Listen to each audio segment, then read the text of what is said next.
robinet, de l'eau qui coule dans un verre, ça ne surprend plus personne.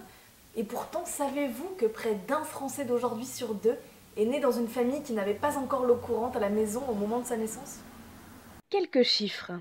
1892, 127 000 familles seulement en France ont l'eau potable au robinet, presque toutes à Paris ou dans les grandes villes. 1930, 23% des communes ont un réseau de distribution d'eau et toutes sont des grandes villes.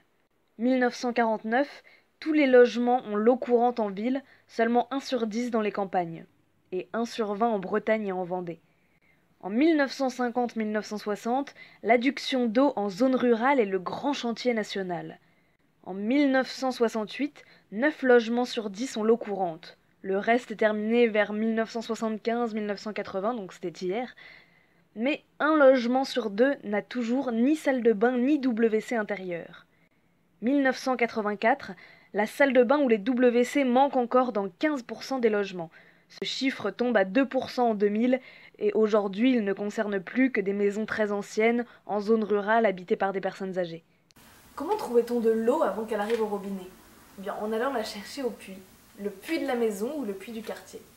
En 1949, ce puits était situé en moyenne à 26 mètres de la cuisine, soit 52 mètres à parcourir aller-retour pour obtenir quelques litres d'eau.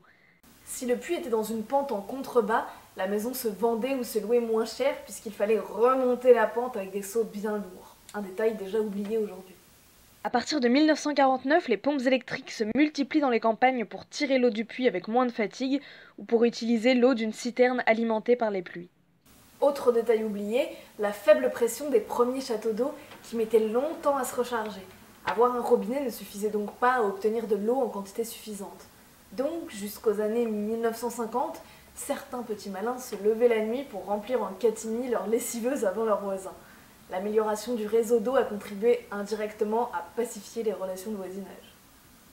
À lire pour en savoir plus, l'histoire de la vie quotidienne en France de 1900 à nos jours. Et au fait, vous savez pourquoi on dit allô? Bah moi non plus.